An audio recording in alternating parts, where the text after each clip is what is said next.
প্রিয় দর্শক শ্রোতা, আজকের ভিডিওতে রাতে ঘুমানোর আগে বিশেষ কিছু আমলের কথা আপনাদেরকে বলে দেব ইনশাআল্লাহ।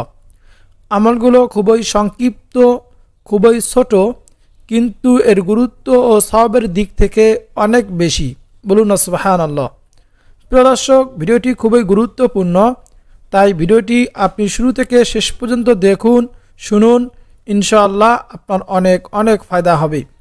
রাতে ঘুমানোর আগে যদি এই ছোট্ট 6টি আমল আপনি করতে পারেন, ইনশাআল্লাহ আল্লাহ রাব্বুল আলামিন যদি চান তাহলে আপনার কপাল খুলে যাবে, আপনার সংসারে বরকত হবে, সংসার থেকে অভাব অনটন দূর হয়ে যাবে ইনশাআল্লাহ। এই 6টি আমল আপনি করতে পারলে আপনার সম্পদে বরকত দিবে, আপনার সন্তান আদিতে বরকত দিবে, আপনার ঘরে বরকত দিবে। অবশ্যই আপনি এই 6টি আমল ঘুমানোর আগে করবেন।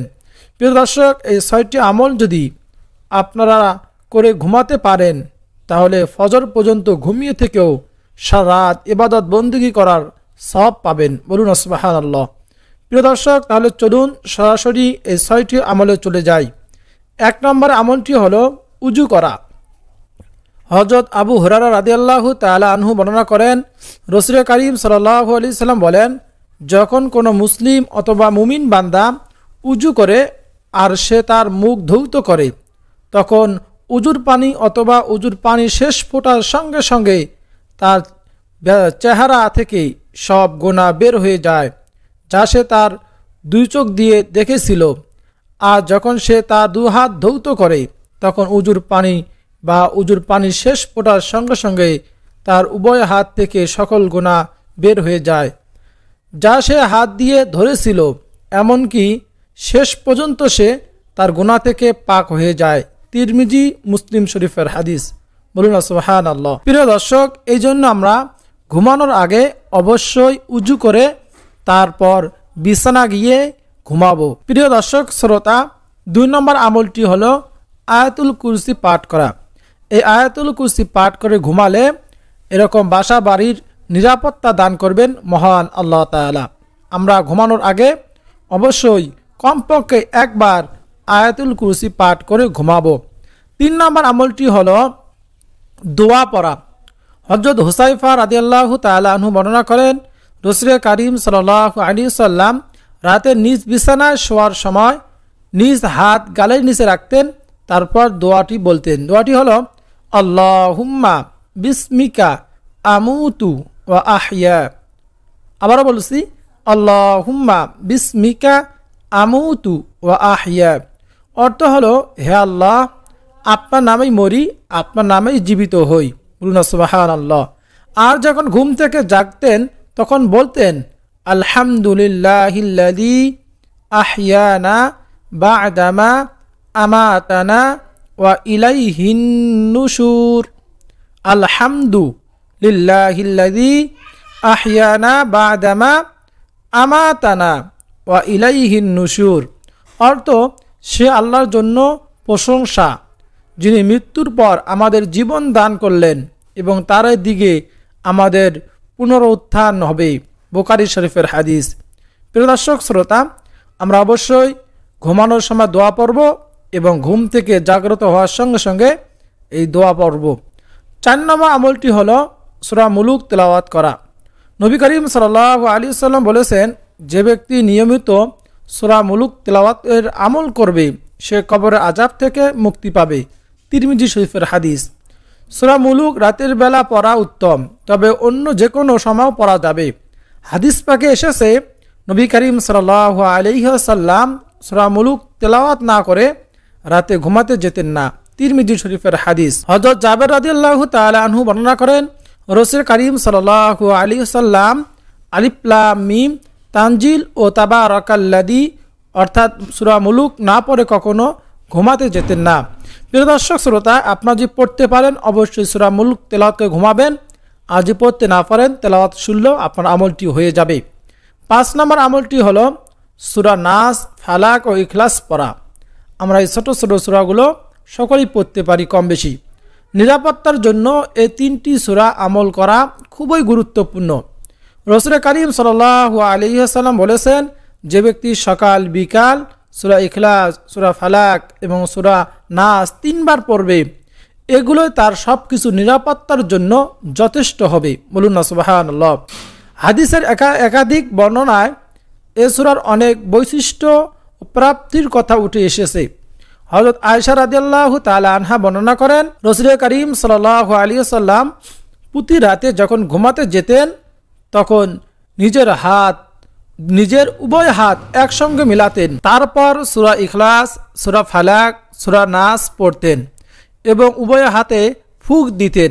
তারপর দেহের যতটুকু অংশ সম্ভব হাত বুলিয়ে দিতেন। তিনি মাথা, মুখমণ্ডল ও শরীরের সামনের অংশ থেকে শুরু করতেন। তিনি এরূপ 3 বার করতেন। বুখারী শরীফের হাদিস।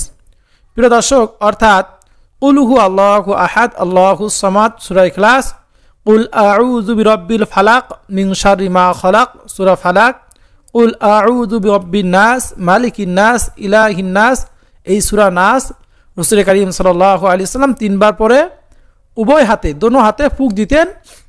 যতটুকু সম্ভব শরীরের সামনের অংশ থেকে শুরু করতেন, এরূপ তিনি 3 বার করতেন, হাত বুলিয়ে দিতেন। এইভাবে আমরা আমল করব।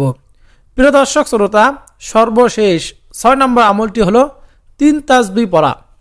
রাসূল করিম সাল্লাল্লাহু আলাইহি ওয়াসাল্লাম 5 ওয়াক্ত নামাজের পর 3 তাসবিহ পড়তেন। সুবহানাল্লাহ, আলহামদুলিল্লাহ, আল্লাহু আকবার 33 বার করে পড়ার নির্দেশ দিয়েছেন। হাদিসে এসেছে, হযরত ইবনে আব্বাস রাদিয়াল্লাহু তাআলা আনহু বর্ণনা করেছেন, আল্লাহ তাআলার প্রিয় নবী করিম সাল্লাল্লাহু আলাইহি ওয়াসাল্লামকে প্রত্যেক নামাজের পর তাসবিহ পড়ার আদেশ করেছেন। আল্লাহ তাআলার বাণী ফাসাব্বিহু আদবারাস সুজুদ দ্বারা তিনি এ অর্থ করেছেন, এর মানে এবং সিজদা সমূহের সমাপ্তির পর অর্থাৎ নামাজ শেষে 3 তাসবিহ পড়া। বুখারী শরীফের হাদিস। এই আয়াতে ব্যাখ্যা এসেছে, আল্লাহ তাআলা 3 তাসবিহ পাঠ করা বলতে নবী করিম সাল্লাল্লাহু আলাইহি ওয়াসাল্লাম প্রত্যেক ফরজ নামাজের পর যে 3 তাসবিহ পড়তে বলেছেন তা হলো সুবহানাল্লাহ 33 বার, আলহামদুলিল্লাহ 33 বার, আল্লাহু আকবার 34 বার।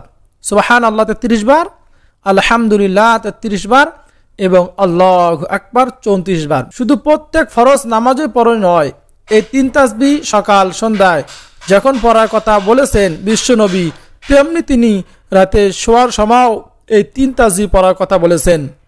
সুবহানাল্লাহ 33 বার, আলহামদুলিল্লাহ 33 বার এবং আল্লাহু আকবার 34 বার। ঘুমের সুন্নত কাজগুলো মেনে চললে মিলবে রাতের নিরাপত্তা ও রাতের ঘুমের প্রশান্তি। বলুন না সুবহানাল্লাহ। রাতের সুন্নতগুলো, ঘুমের সুন্নতগুলো মেনে চললেই মিলবে রাতের নিরাপত্তা ও ঘুমের প্রশান্তি। যার বাস্তব উদাহরণ নবী করিম সাল্লাল্লাহু আলাইহি ওয়াসাল্লামের সাহাবী হযরত মুআজ ইবনে জাবাল রাদিয়াল্লাহু তাআলা আনহু, তিনি বলতেন, আর আমি রাতে ঘুমাই এবং জাগ্রত হওয়ার পর নামাজ আদায় করি। জেগে থাকা অবস্থায় যেভাবে নামাজের মাধ্যমে সওয়াব আশা করি, ঠিক সেভাবেই ঘুমের মধ্যে সওয়াবের আশা করি। বলুন সুবহানাল্লাহ। অর্থাৎ হযরত মুআজ ইবনে জাবাল রাদিয়াল্লাহু তাআলা আনহু বলেন, আমি ঘুমাই এবং জাগ্রত হওয়ার পর নামাজ আদায় করি।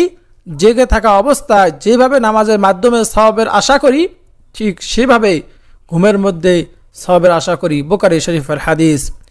প্রিয় দর্শক শ্রোতা, আমরা যদি এই ঘুমানোর শুরু দোয়া, শেষের দোয়া, সূরা মুলুক, ইশারের নামাজ, ফজর নামাজ আদায় করতে পারি, সারা রাত ইবাদত বন্দেগী করার, ঘুমিয়েও আমরা ইবাদত বন্দেগী করার সওয়াব পাবো।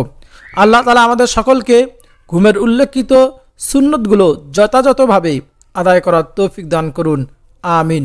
এই সুন্নতগুলো আদায়ের মাধ্যমে ঘুমকে ইবাদতে পরিণত করার তৌফিক দান করুন ও সার্বিক ক্ষতি থেকে হেফাজত করুন, আমিন। প্রিয় দর্শক শ্রোতা, এই ভিডিওটাকে লাইক দিয়ে কমেন্টে আপনি আমিন লিখে দোয়াতে শরীক থাকুন, কেননা কে জানে যে কারো দোয়া কখন কবুল হয়ে যায়। প্রিয় দর্শক, অত্যন্ত কার্যকারী একটি ভিডিও। যদি আপনার কাছে ভালো লাগে অবশ্যই চ্যানেলকে সাবস্ক্রাইব করে নেবেন এবং এই ভিডিওটি বেশি বেশি শেয়ার করে দিবেন, যেন অপর মুসলিম ভাই ও বোনেরা দেখতে পারে এই ভিডিওটি।